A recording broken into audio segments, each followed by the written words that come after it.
Goed dat u weer kijkt naar recepten van topchefs. En nog steeds naast mij Otto Nijenhuis, chef de cuisine bij Château Sint-Gerlach. Ja, Valkenburg aan de Gul. Wat heeft Valkenburg aan de Gul wel, wat de rest van Nederland niet heeft?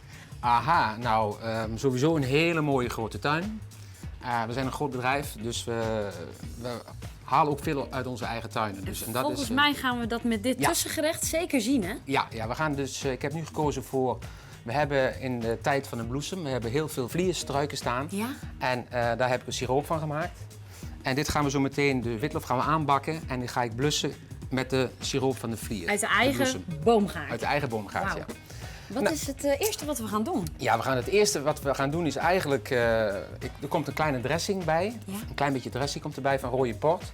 En die rode port die ga ik even een klein scheutje in de pan. Maar belangrijk, laag vuur. Op laag vuur, want als hij snel inkookt, dan vervliegen alle aromaten. Dus het altijd op laag vuur inkoken, dat is het beste voor de smaak. Dit doet zijn werk. Dan gaan we even de courgette grillen. Daar hebben we een pan voor nodig, dus die moet goed heet worden. Dus dat laten we even aan staan zo. Gaan we hem grillen. Kalfsvleesrik. Het orgaanvlees wat je gaat gebruiken. Ja. Iets waar je graag mee werkt. Ja, ik ben gek op orgaanvlees, met name de kalfsvleesrik. En, Waarom? waarom? Ja, ik vind het een ondergewaardeerd product. Eigenlijk niet veel chefs werken ermee.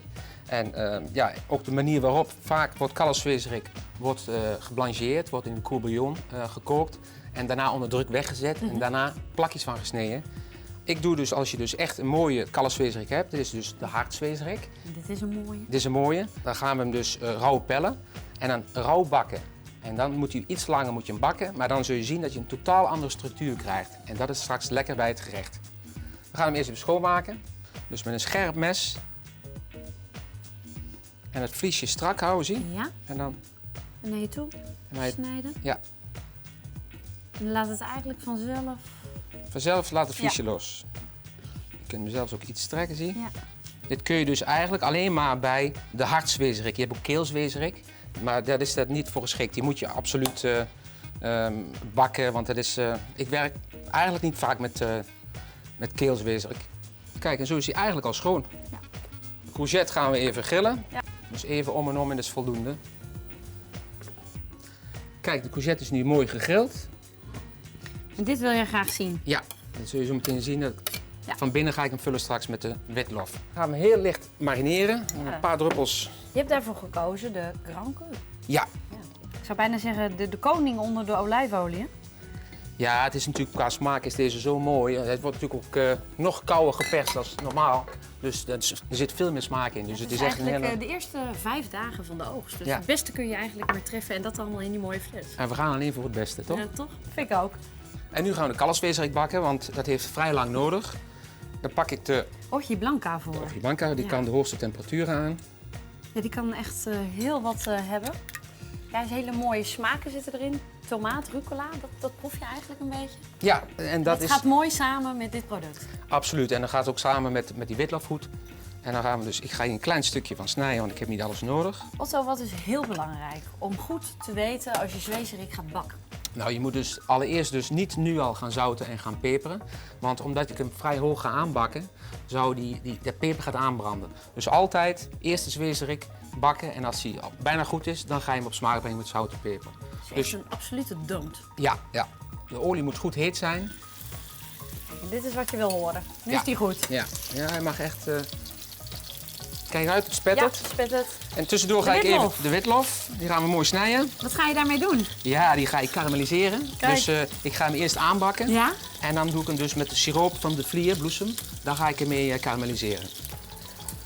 Die rode port, Ja? die is bijna goed. Kunnen we iets verder inkoken. Oké, tussendoor gaan we de appel karamelliseren. Een appel. Ja, er zijn veel verschillende appels. Voor welke appel heb je gekozen? Ik heb gekozen voor de Granny Smith appel, omdat de Granny die blijft qua structuur blijft mooi hard. Ja. En dat zuurtje, dat frisse wat erin zit, dat past heel goed bij de honing. Dus we hebben onze eigen honing. Wel Gerlachse honing, hè? Ja, van de eigen bijen. Ja, het is echt. Ik heb vorig jaar weinig honing gehad. Het was een slecht bijenjaar. Dus dit is een van de laatste potjes. Maar ja, het is zo puur. De honing die smelt nu. Ja. Laten we heel licht. Ook zachte temperatuur? Nou, dit mag wel Hij mag wel karamelliseren, dus mag hoog. Je ziet, die is wezerig. En je kunt het voelen Ja, waar let je op? aan de spanning of het vlees, wanneer het vlees goed is. Dus eigenlijk alle zintuigen op scherp. Ja. Je ziet nu dat die zwezerik is mooi, dus die haal ik even uit de pan. En ook nu, je blijft voelen, hè? Ja. Als kok zijnde moet je eigenlijk mee de pan ingaan. Dus je moet eigenlijk een stukje vlees, dat heeft zo'n aparte structuur. En je moet weten wanneer je het eruit moet halen, dus je moet blijven volgen het proces. Je ziet nu de honing. Dat is mooi. Gekarameliseerd. En nou is het belangrijk, de appelbolletjes erin. Ja? Maar het hoeft maar heel even, maar ik wil wel dat ze knapperig blijven. Dus eigenlijk in beweging houden. Ja, het moet een bijt hebben. Je ziet zo, de balletjes zijn mooi. En die geur ook, hè? Ja, dan gaan we er zo meteen om af te maken. Dit is gewoon echt heel kort. Ja, je ziet nu de port, dat die bijna siroop is.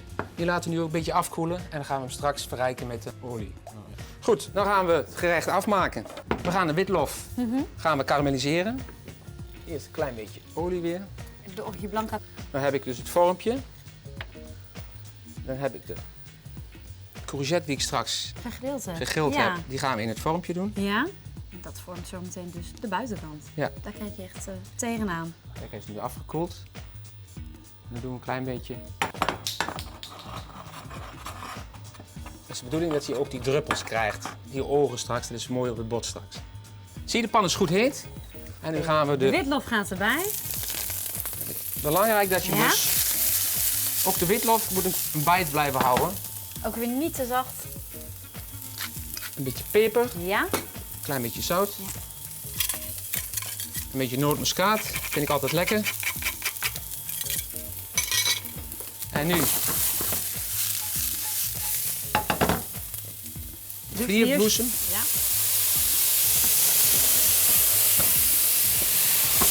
En dit is eigenlijk alles. Nog maar heel weinig handelingen. Ja, en de mensen ruiken het niet, hè? Maar nee, ja, heerlijk, hè? Die geur die er vrijkomt. Ja, helaas is er nog geen geurtelevisie, maar... Wat niet is, kan nog komen. Absoluut. Dan kunnen we het gerecht afmaken. Goed, we gaan naar het dresseren wat wordt. We gaan het timbaaltje hier, daar doen we de witlof in. Ja. Plaatsen een heel klein beetje sinaasappel.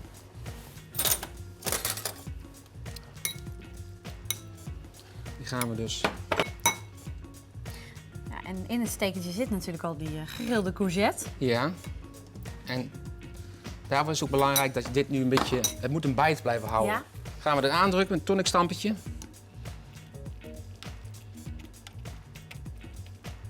Dan gaan we in het midden erop zetten. Ja. Zo kan je een heel mooi... Een strak timbaaltje van maken. Ja. En dan gaan we dus met ganzenlever. Ik heb gewoon rauwe ganzenlever. Peperen en zouten.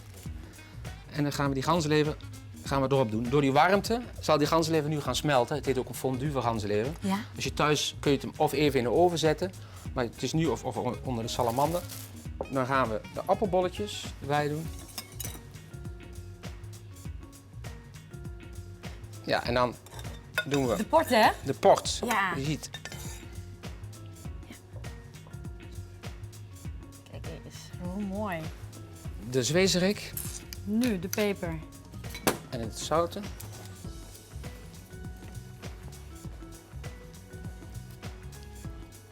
Ja, mooi. Die komt echt bovenop. En dan hebben we de appelblossom erbij. Ja. De appelblossom een lust voor het oog. En nou ook nog in de mond, hè? Ja, het is natuurlijk... Het moet eigenlijk ook... een beetje die boomgaard, hè? Die we van jullie ja, terugproeven. ik ben gek op bloemen. En zeker straks als in de zomer, dan zijn die bloemen... Dan werk ik veel met verse bloemen. Dat is niks moois natuurlijk. Ja, en dan op laatst ook even de aklak-kres. Waarom heb je daarvoor gekozen? Omdat deze ook wat sinaasappeltonen heeft. En ik vind dat lekker bij de ganzenlever en de port. We zien Ik zou zeggen, klaar? Tessa, Ja? finish in touch. Een mooi tussengerecht. Een mooi seizoensgebonden tussengerecht. Waar we heerlijk van kunnen genieten. Eet Zullen we dat nu maar gaan doen? Ja. Gaan we doen. Dankjewel, Otto. Ja, en u natuurlijk heel veel succes. Aan de slag met een heel fraai tussengerecht van hand van Otto Nijenhuis.